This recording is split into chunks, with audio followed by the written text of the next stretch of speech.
सुनाओ CDSL limited अब देखिए 1685 रुपए का भाव देखने को मिल रहा है एंड एक गिरावट के बाद एक रिकवरी देखने को मिली है। Hi this is Dev and watching traders diary. सबका मानना यही है एंड कब तक आएगा 2000 ये देखने वाली बात है। तो अभी जैसा कि मैंने कहा सबका मानना यही है, तो आप सोच रहे होंगे कि सबका मानना क्या है। तो सबका मानना यही है कि ये 2000 रुपए को भी क्रॉस करना ये 2500 के आसपास जाएगा बिफोर एनएसडीएल। अब मैं ये तो नहीं कह सकता कि एनएसडीएल से पहले चला जाएगा, आईपीओ से पहले। मैं कहता हूं कि एनएसडीएल के बाद भी चला जाए तब भी आपका रिटर्न कोई छीन नहीं सकता। एंड मैं यहां पर ना लॉन्गर टर्म की बात करूंगा, मतलब अगर आपके पास ना इस प्राइसिंग पर है तो मैं आपके सामने एक ना मजबूत बात करूंगा। ऐसा नहीं है कि कोई ड्रामा चल रहा है, ऐसा नहीं है कि कोई टाइम पास चल रहा है, एक मजबूत बात करते हैं चलो यहां पर। एंड यहां पर आज की डेट में जो क्लोजिंग हुई है वो वापस से उसी रेंज में हुई है 1666 एंड 1742 में हमने यहां पर कदम रख दिया है दोबारा।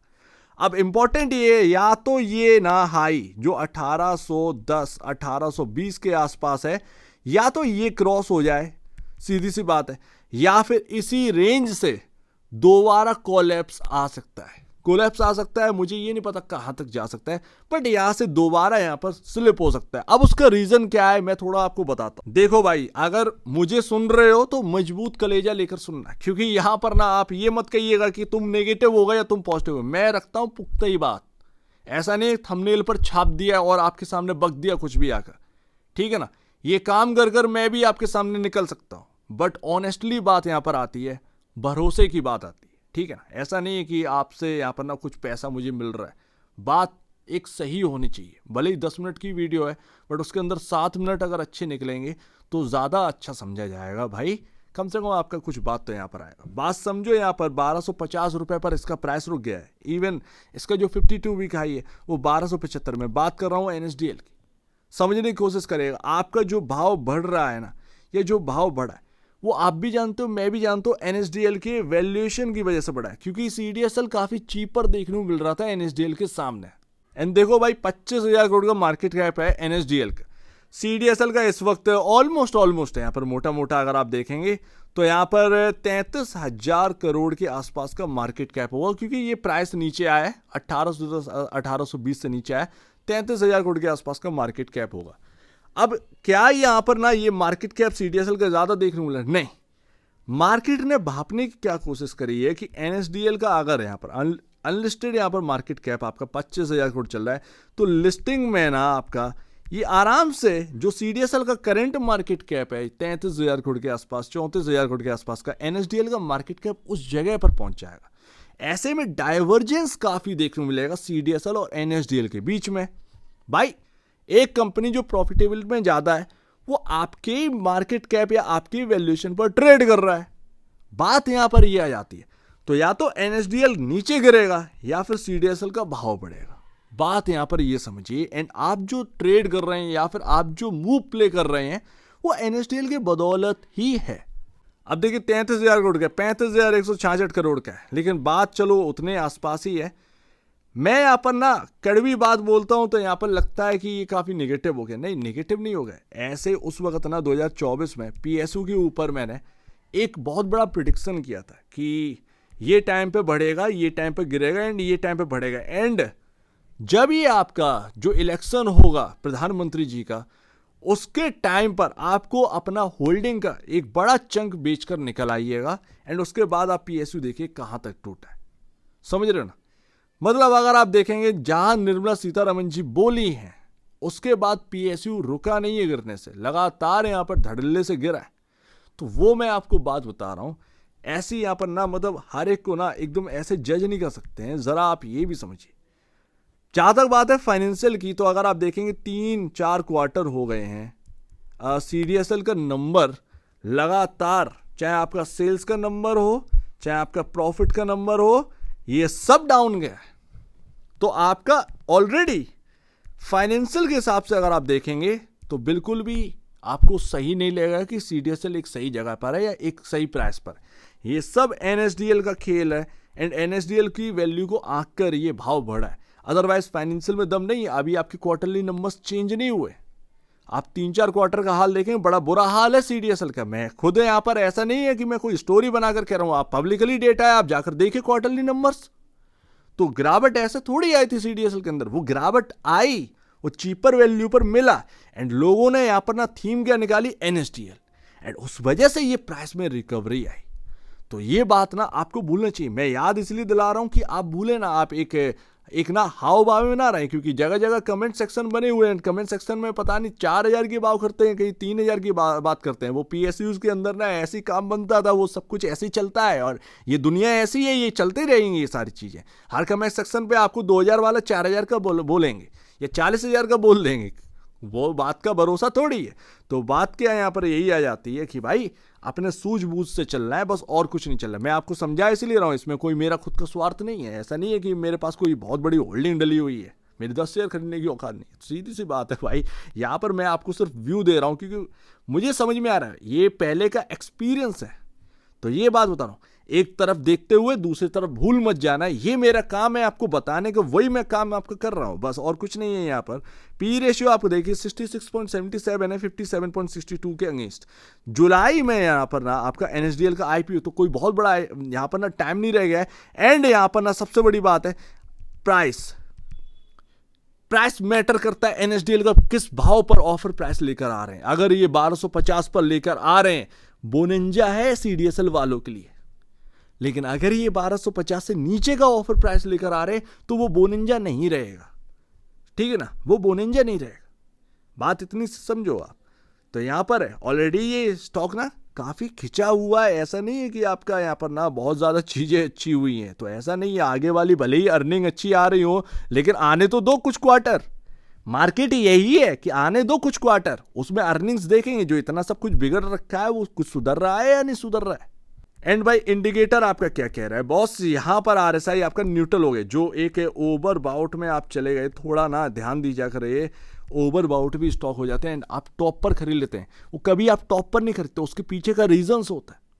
अगर आपने 1810 पर बाई कर लिया तो दिक्कत ये है कि आपने उसको ये नहीं देखा, ये सीडीएसएल का अपना जो है ओवर बाउट में ये लोग जो है ना लेकर चले गए। तुम लेकर नहीं जाते हो, मार्केट लेकर जाता है, मार्केट लेकर जाता है। तो ओवर बाउट में अगर आपने खरीदा है ना तो वो आपका प्रॉब्लम नहीं है, वो स्टॉक ओवर बाउट था इसलिए वो नीचे आया। समझ रहे हो। अभी क्या है, आपका इंडिकेटर सब न्यूट्रल है, आरएसआई न्यूट्रल है, ठीक है ना, सब कुछ इंडिकेटर जो है ना वो आपको न्यूट्रल देखने को मिल रहा है। तो अभी ना ओवर बाउट से न्यूट्रल जोन में आ चुका है आपका इंडिकेटर्स, ये एक अच्छी बात रही है। ये सारी चीजें देखी जाती हैं, ऐसा नहीं है अंधाधुंध चीजें नहीं चलती। किसी स्टॉक में ओवर बाउट में ही वो स्टॉक तोड़ता रहता है, लेकिन आप क्वालिटी वाले हो, आप थोड़ी दौड़ पाओगे यार, ठीक है ना।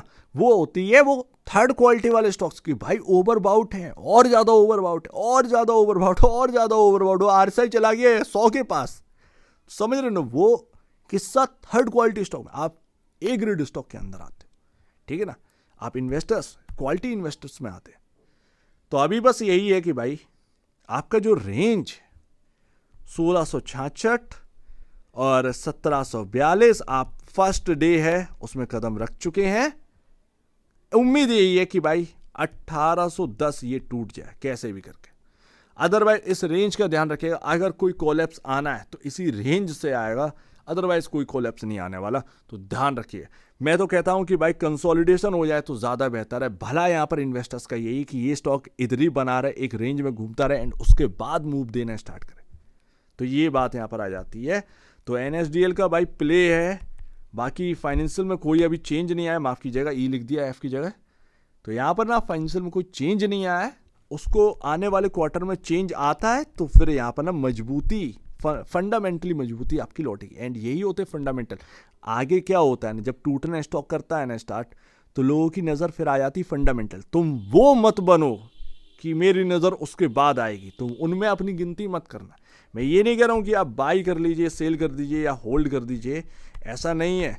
बस सारी चीजें आपको पता रहनी चाहिए। तो एक तरफ अच्छा है तो एक तरफ खराब भी है, इन चीजों का ध्यान में रखिए एंड अपने आप को न्यूट्रल रखिए।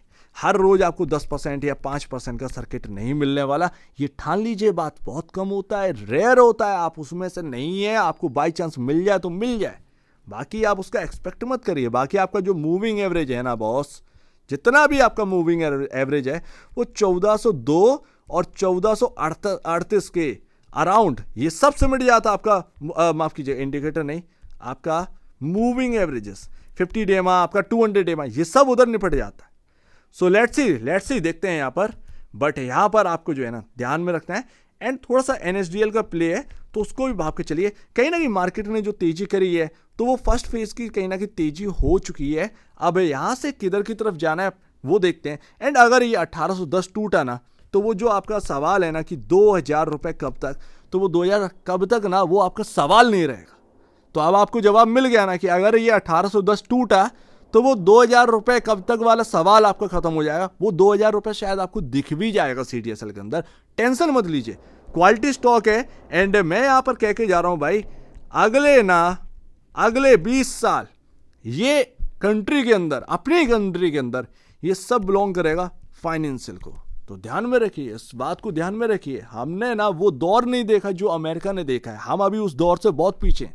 अभी क्या है, ट्रेडर बनते हैं ना तो यहाँ पर वो उसको प्रोफेशन नहीं समझा जाता है। अमेरिका में एक प्रोफेशन है ट्रेडर, वहाँ पर लोग अपनी लाइफ व्यतीत कर रहे हैं as a trader, as a investor. तो समझ रहे हो ना, as a investor, as a trader, ये अपने आप में बहुत बड़ा यहाँ पर स्कोप रखता है। तो अभी हम उस दौर में नहीं आए, हम अभी आएंगे। आने वाले यहाँ पर लोग जो है ना वो इस चीज़ को लेकर बढ़ेंगे। तो अगले 20-30 साल ना ये अपने कंट्री के अंदर ये टोटल फाइनेंशियल को बिलोंग करता है। एंड आप देख लीजिएगा भाई, अभी फाइनेंशियल खराब है, आने वाले क्वार्टर को आप जज करिए। आप एक लॉन्ग टर्म इन्वेस्टर हैं, आप जज करो भाई, आप जज करिए। एंड अगर यहाँ पर स्थिति सही होगी क्वार्टरली नंबर, क्योंकि आगे आप बढ़ नहीं पाएंगे विदाउट क्वार्टरली नंबर्स, तो यहाँ पर ध्यान में रखना है। तो आपको अभी NSDL की तेजी मिली है, बट आपका फाइनेंशियल अभी ठीक नहीं है, ये आपको पता होना चाहिए। अगले आने वाले क्वार्टरली नंबर्स जो कि जुलाई में स्टार्ट होंगे, आपको उस पर नज़र रखनी है। एंड जुलाई में ही आपका जो NSDL का है वो IPO भी है।